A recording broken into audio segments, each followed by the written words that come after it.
Good morning, guys. We are taking a look at Thoreau's essay, Civil Disobedience, today. Let's see if I can get this a little bit better so that you can see it. I'll just kind of look at it a little bit at a time. So, as we work on this, think about your essay assignment. Let me go over that for you. So, your essay defines civil disobedience. This came right from your Edgenuity video. So, civil disobedience is a symbolic, nonviolent refusal to obey a law. And I ask you two questions: is it ever okay to break a law? And in what situations might refusing to obey a law be justified?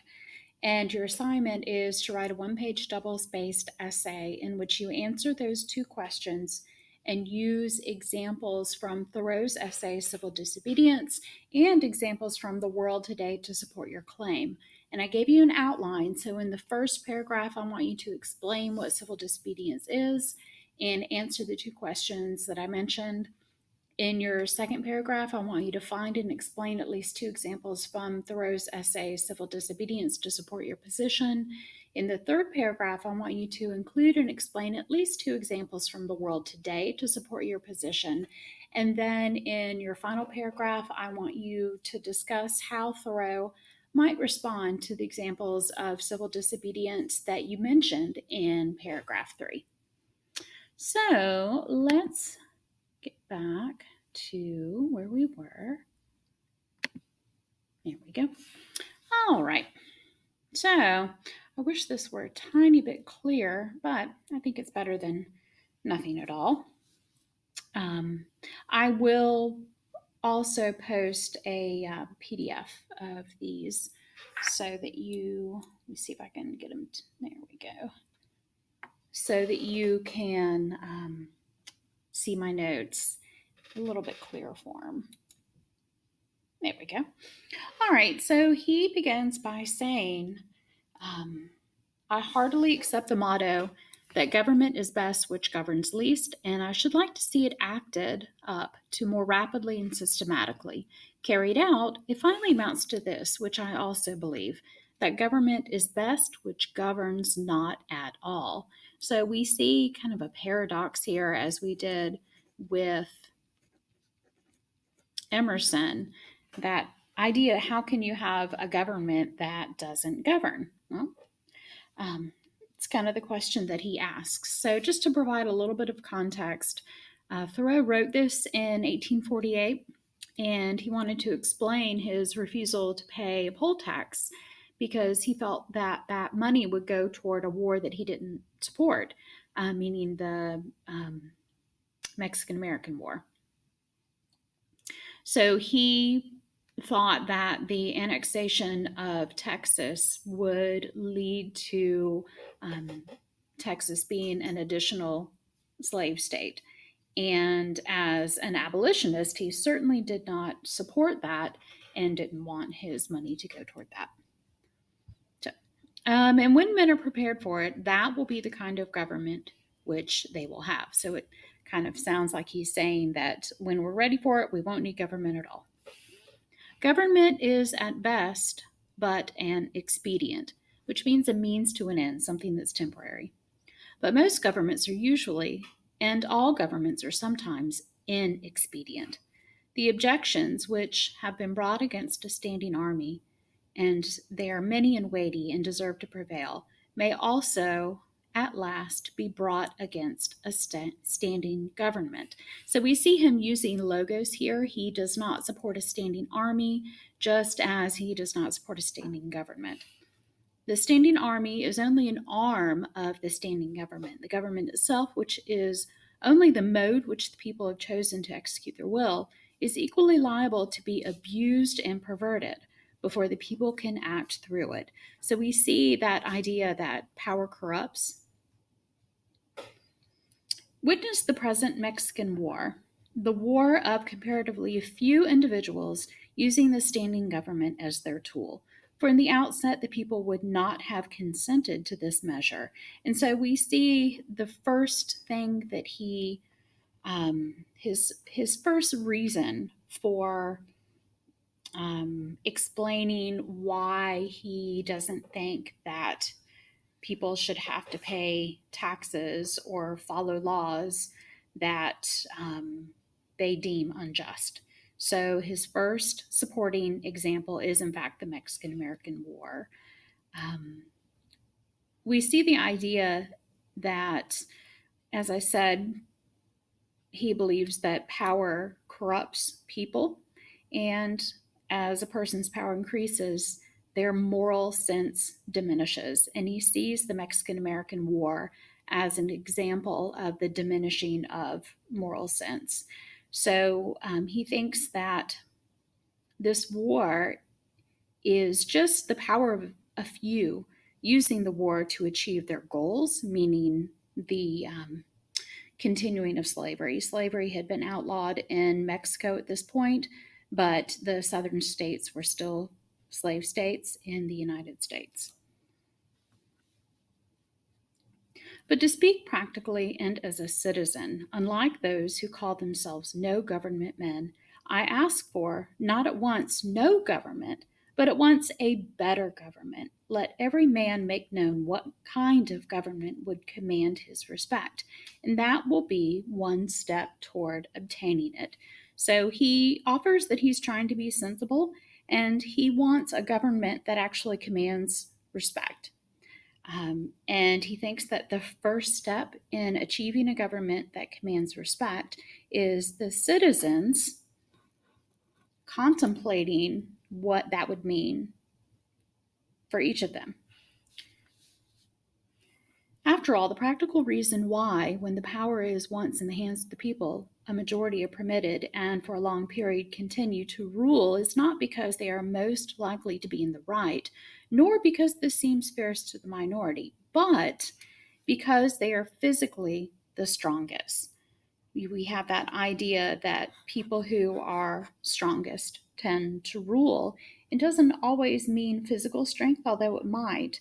It could mean strength due to financial gain or strength due to having an army.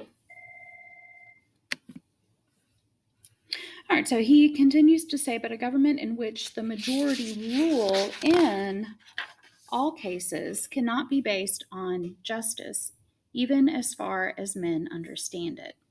So it sounds to me the question I had was, does this mean that he does not believe in majority rule for fear of kind of bullies? Can there not be a government in which the majorities do not virtually decide right and wrong, but conscience, in which majorities decide only those questions to which the rule of expediency is applicable? Must the citizen ever for a moment or in the least degree resign his conscience to the legislator? So, a couple of questions here. He questions whether the majority should perhaps only have the opportunity to make temporary decisions, not decisions that would be long-lasting laws. And then he also questions whether or not citizens should have to resign their conscience to lawmakers. Why has every man a conscience then? I think that we should be men first and subjects afterward. So the idea of do what you think is right, do no harm. It is not desirable to cultivate a respect for the law so much as for the right. The only obligation which I have a right to assume is to do at any time what I think is right. It is truly enough said that a corporation has no conscience, but a corporation of conscientious men is a corporation with a conscience. Law never made men a whit more just, and by means of their respect for it, even the well-disposed are daily made the agents on injustice. So we see part of his argument here, the idea that laws don't necessarily make us better or more just, And sometimes we're forced to do things that we don't believe in because we're told to or because it's the law. And he's going to follow up with the example of soldiers. So he says a common and natural result of an undue respect for the law is that you may see a file of soldiers, colonels, captain, corporal, pirate, not pirates, privates, powder monkeys, and all marching in admirable order over hill and dale to the wars against their wills, aye, against their common sense and consciences, which make it very steep marching indeed, and produces a palpitation of the heart. So he's listing all of these people.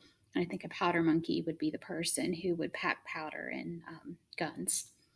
Um, he lists all of these soldiers who are going to a battle that they don't believe in and the fear that they probably feel climbing the hill to the battle.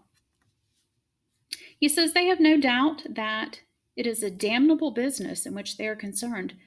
They are all peaceably inclined. Now, what are they? Men at all? Or small movable forts and magazines at the service of some unscrupulous man in power? Visit the Navy Yard and behold a Marine, such a man as an American government can make, or such as it can make a man with its black arts, a mere shadow and reminiscence of humanity, a man laid out alive and standing, and already, as one may say, buried under the arms with funeral accompaniment, though it may be. So he argues that being a soldier or that participating in a war that you find unjust dehumanizes us, makes you a part of a war machine, and that machine is controlled by people in power. Not only people in power, but unscrupulous people in power. Again, remember the context. Um, this was written 2 years into the Mexican American War. Over whether or not Texas would be annexed as a slave state, which would upset the balance of power in Washington. And also keep in mind, as he's questioning the role of government, that the United States at this point is only about 75 years old, I think. And so it's kind of natural that people be thinking about what the American government should look like, what the role should be. So he goes on to say, not a drum was heard, not a funeral note. As his course to the rampart we hurried, not a soldier discharged his farewell shot, or the grave where our hero was buried. So we have this image of a soldier, and perhaps a buried soldier. The mass of men serve the state thus, not as men mainly, but as machines with their bodies. They are the standing army, the militia, jailers, constables, posse comitatus, etc. In most cases, there is no free exercise whatever of the judgment or the moral sense, but they put themselves on a level with wood and earth and stones, and wooden men can perhaps be manufactured that will serve the purpose as well. Such command no more respect than men of straw or a lump of dirt. They have the same sort of worth, only as horses and dogs. Yet such as these are commonly esteemed good citizens. So he's talking about the people who enforce the laws at this point. And he likens the people who enforce the laws to soldiers also. And so he calls these men who enforce the laws, he says they are like wooden men, or they are of dirt, of soil, and stone, that they lose their identity, they lose their manhood, and they're unable to act as their consciences see fit. They become a part of the machine, and they are considered good citizens, which we can kind of infer he doesn't believe is the act of a good citizen. Now he talks about the people in power. Others, as most legislators, politicians, lawyers, ministers, and office holders serve the state chiefly with their heads, and as they rarely make any moral distinctions, they are as likely to serve the devil without intending it as God. And so he says often these decision makers, the people in power, are corrupt or lack morals. and make decisions not based on their consciences. A very few as heroes, patriots, martyrs, reformers in the great sense, and men serve the state with their consciences also, and so necessarily resist it for the most part, and they are commonly treated as enemies by it. So those who follow their consciences are seen as enemies of the state. All right, so he's talked about kind of the machine, the idea that questioning whether or not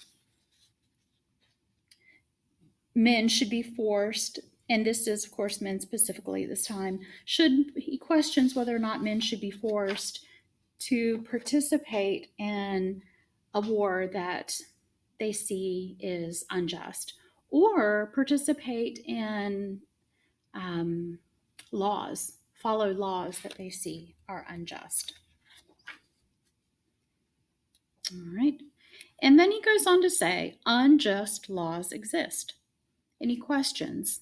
He uses a lot of rhetorical questioning in this next section. So he says, shall we be content to obey them, or shall we endeavor to amend them and obey them until we have succeeded? Or shall we transgress or break them at once? So basically he's saying, should we follow unjust laws or should we break them?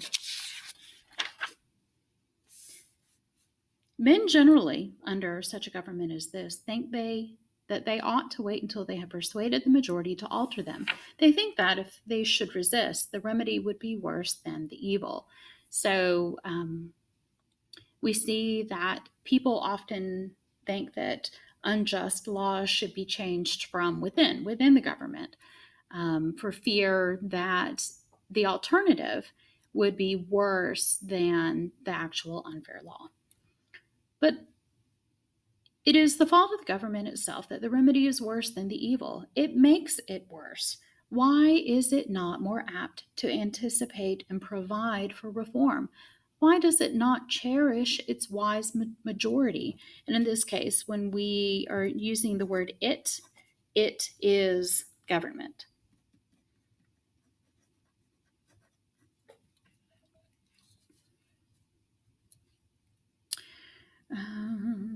Why does it cry and resist before it is hurt? Why does it not encourage its citizens to put out its faults and do better than it would have them? Why does it always crucify Christ and excommunicate Copernicus and Luther and pronounce Washington and Franklin rebels? So he talked about this earlier, the idea that people who rebel against the popular thought of the time, or people who rebel against leaders that they feel are enacting unjust laws, these people are enemies of the state, or they're treated as enemies. One would think that a deliberate and practical denial of its authority was the only offense never contemplated by its government. Else, why has it not assigned its definite, its suitable and proportionate penalty? If a man who has no property refuses but once to earn 9 shillings for the state, he is put in prison for a period unlimited by any law that I know, and determined only by the discretion of those who put him there. But if he should steal 90 times 9 shillings from the state, he is soon permitted to go at large again. And so here we get him kind of coming to his argument that denying the authority of government, or a government that is making unjust laws or fighting unjust wars, is the only way to protest the government's actions. And he says, essentially, that's why refusing to pay taxes is punishable with a longer imprisonment than stealing. If the injustice is part of the necessary friction of the machine of government, let it go. Let it go. Perchance it will wear smooth. Certainly the machine will wear out. If the injustice has a spring or a pulley or a rope or a crank exclusively for itself, then perhaps you may consider whether the remedy will not be worse than the evil. But if it is of such a nature that it requires you to be the agent of injustice to another, then I say break the law. And I think this is really an important statement here. So it's not, I don't know, maybe you can answer this yourself. Would we say that Thoreau is an anarchist because he thinks that essentially the best government is one that doesn't exist? Or would we say that he just wants his government to be better because he doesn't want um, to be in a situation where he's forced to follow laws that he finds unjust?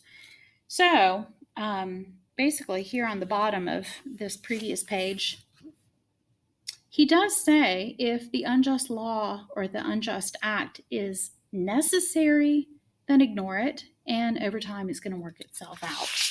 But if this injustice requires you to harm another person, kind of the do no harm mentality, then break the law.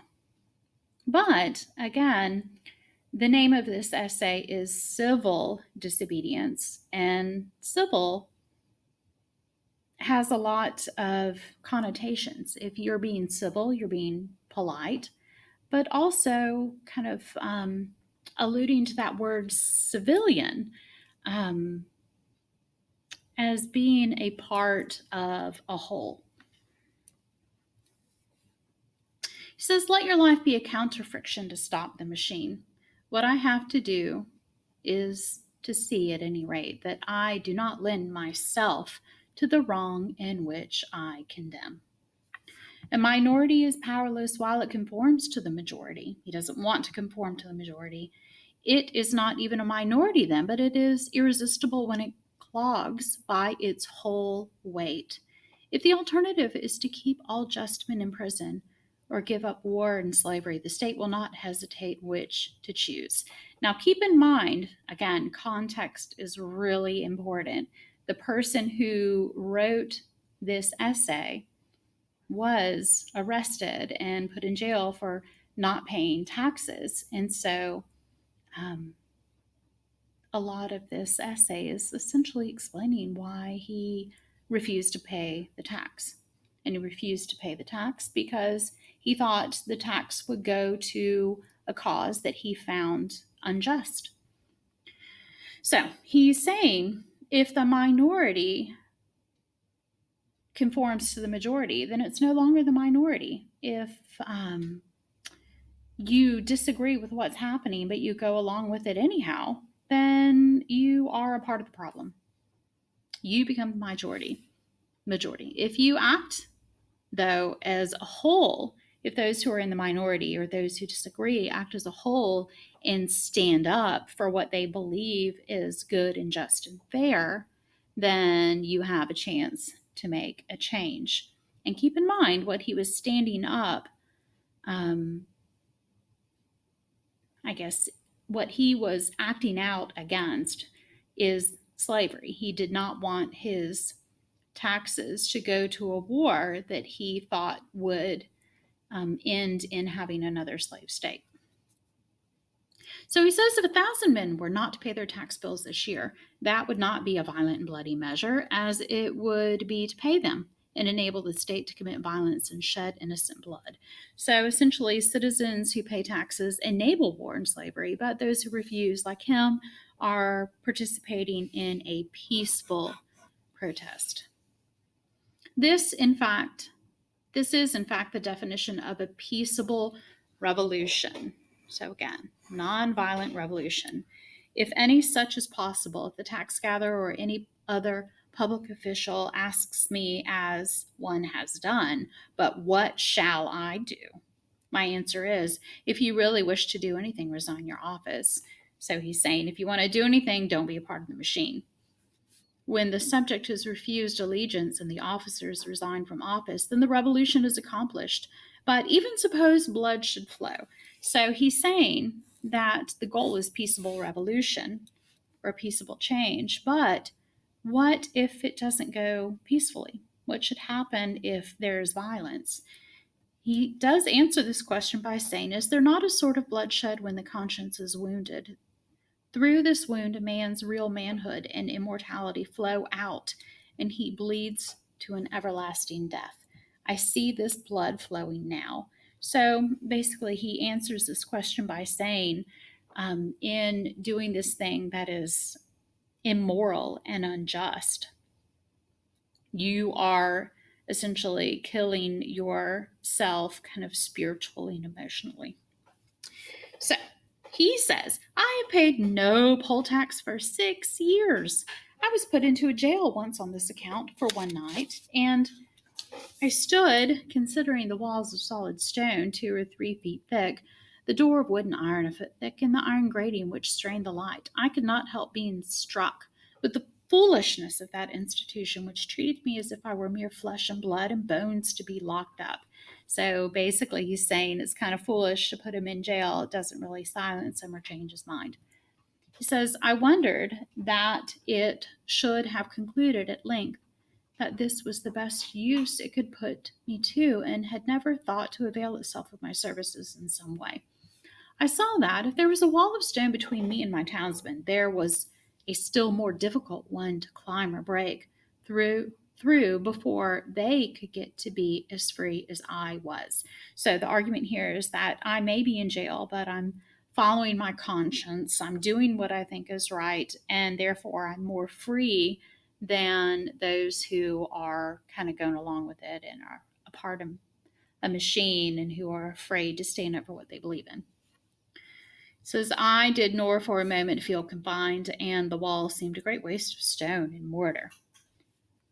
I felt as if I alone, all of my townsmen had paid my tax. They plainly did not know how to treat me, but behaved like persons who are underbred.